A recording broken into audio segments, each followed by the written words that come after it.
और नीट को लेकर के सुप्रीम कोर्ट की तरफ से जो आदेश जारी किया गया है उसी खबर के ऊपर फिर से रुख करते हैं। जिन छात्रों को ग्रेस मार्क्स मिला है उन छात्रों को परीक्षा फिर से देनी होगी।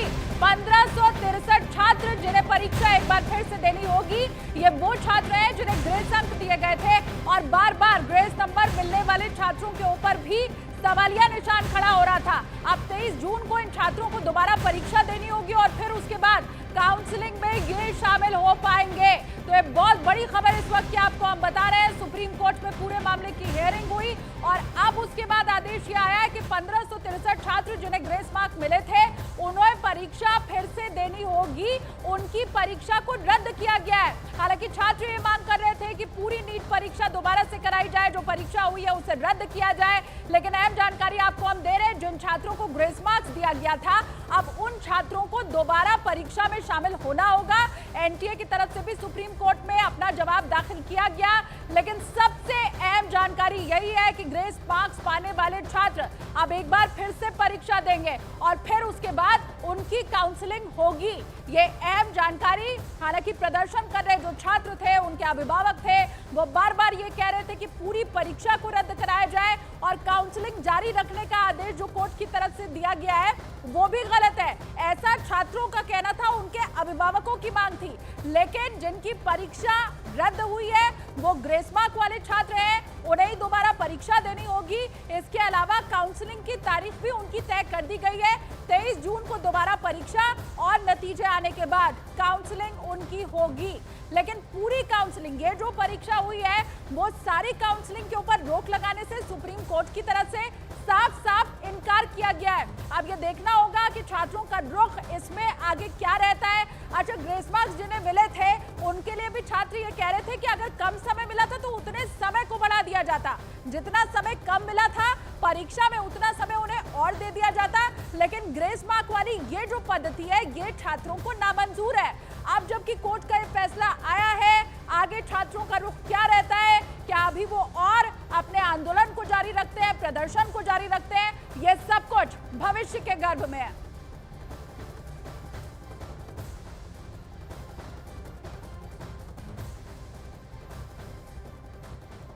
और चलिए मैं रुख कर लेती हूँ अमित पांडे, न्यूज़ 18 इंडिया के मेरे साथ इस वक्त सुप्रीम कोर्ट के बाहर से ही मौजूद हैं।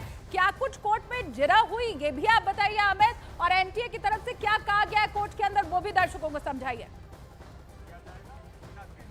देखिए, कुल 3 याचिका दाखिल की गई थी। 3 याचिका में से 2 याचिका पर सुप्रीम कोर्ट ने सुनवाई की। सुप्रीम कोर्ट ने तत्काल यह साफ कर दिया कि हम काउंसलिंग पर, जो कि इस मामले में शुरू हो चुकी है टेस्टिंग प्रक्रिया में, हम रोक नहीं लगाएंगे। तब इस पर नेशनल टेस्टिंग एजेंसी का कहना है कि हमने इस पूरे प्रकरण के गड़बड़ी का जो मामला है सामने आने के बाद 12 जून को उच्च स्तरीय बैठक बुलाई थी और इस मामले में पारदर्शिता अपनाना ही हमारा मुख्य मकसद है।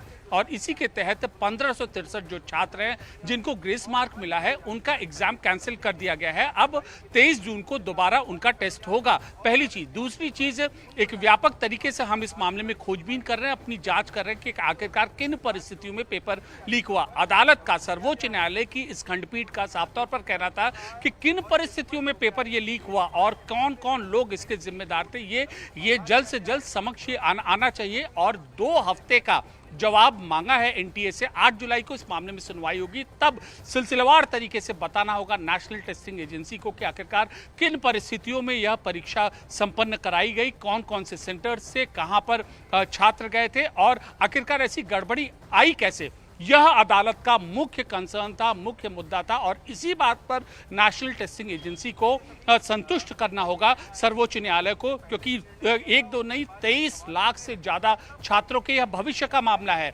और नेशनल टेस्टिंग एजेंसी को इन सारे बिंदुओं पर सिलसिलेवार तरीके से सर्वोच्च न्यायालय को संतुष्ट करना होगा। जी अमित, अभी आपने कहा कि एनटीए ये कह रहा है कि हम गड़बड़ी किस स्तर पर हुई, कहां पर हुई, वो भी पता लगाने की कोशिश कर रहे हैं। क्या कोई कमेटी का गठन किया गया है और उसकी जो जांच है वो किस स्तर तक पहुंची है, किस ढंग से जांच की जा रही है? क्या इसके बारे में एनटीए की तरफ से कुछ बताया गया?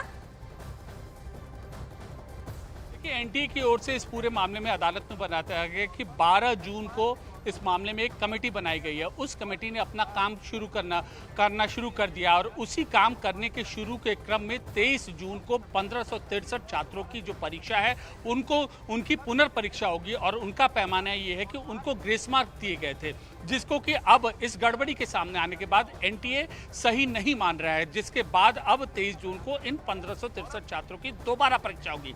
पहली चीज। दूसरी चीज, अब वह साथ साथ अपनी यह जांच कर रहा है कि आखिरकार इतने जो सेंटर्स हैं, जैसे हरियाणा का सेंटर है, अलग सेंटर है, वहां गड़बड़ी हुई कैसे, कौन लोग जिम्मेदार है, एक विस्तृत रिपोर्ट विस्तृत जांच कर रहा है। तो सुप्रीम कोर्ट का कह रहा था आप अपनी ओर से इस मामले में जांच करिए, लेकिन हमें यह जवाब चाहिए आखिरकार गड़बड़ी हुई कैसे, क्योंकि यह पूरे देश की एक सर्वोच्च टेस्टिंग एजेंसी है और एक विश्व स्तरीय अपने आप को दावा करती है कि उसके मानक हैं जिनमें छात्र आते हैं, अपीयर करते हैं और ये दावा करते हैं भारतीय सिस्टम के हिसाब से उनको एक समान मौका मिलता है। लेकिन अगर इसमें गड़बड़ी होती है तो इन छात्रों का भविष्य क्या होगा, इस पर अमित, मतलब क्या एनटीए ये मान रहा है? एनटीए अगर ये कह रहा है कि गड़बड़ी कहाँ हुई हम उसका पता लगाएंगे, हरियाणा के जिस सेंटर में गड़बड़ी हुई वो कैसे हुई हम इसका पता लगाएंगे, तो मतलब एनटीए अब ये मान रहा है ना कि गड़बड़ी हुई है परीक्षा में।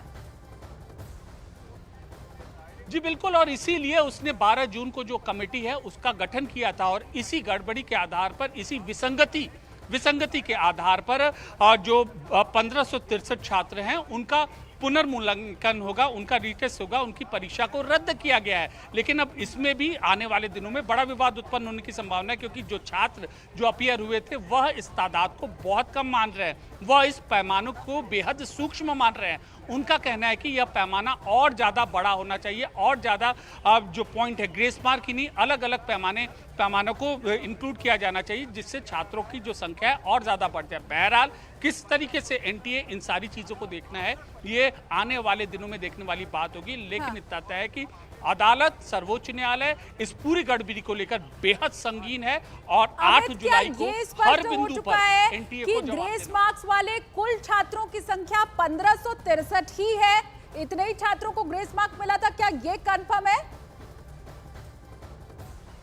फिलहाल आज की सुनवाई में, अभी तक की सुनवाई में एनटीए के जवाब के मुताबिक यह साफ हुआ है एनटीए की नजरों में जिन छात्रों ने 1563 ऐसे छात्र हैं जिनको ग्रेस मार्क मिला है। आज की सुनवाई तक ये वास्तविक स्थिति। अब जैसे जैसे समय आगे आएगा एनटीए अपनी वो पूरी मामले की वो तफ्तीश करेगा और अदालत के समक्ष अपने जवाब प्रस्तुत करेगा। लेकिन 23 जून को 1563 छात्र हम मान सकते हैं। बाकी छात्रों की काउंसलिंग जिस ढंग से चल रही थी अमित, उसी ढंग से चलती रहनी है? जी बिल्कुल, अदालत ने कहा है कि हम फिलहाल सर्वोच्च न्यायालय में काउंसलिंग पर कोई रोक नहीं लगाएंगे और हम इसको ये जारी रखेंगे, क्योंकि सिर्फ 2 याचिका का सुप्रीम कोर्ट ने निस्तारण नहीं सुनवाई की है और वो 2 याचिका थी कि इनमें जो गड़बड़ी की हुई है और पारदर्शिता नहीं थी। अब जो रद्द कराने वाली जो याचिका है वह सर्वोच्च न्यायालय के समक्ष नहीं आई है। जब वो न्यायालय के समक्ष आएगी तब अदालत उसकी अपने तरीके से व्याख्या करेगा। लेकिन आज की जो इस महत्वपूर्ण हियरिंग है, 3 चीज एकदम साफ हो गई है। पहला, काउंसलिंग जारी रहेगी।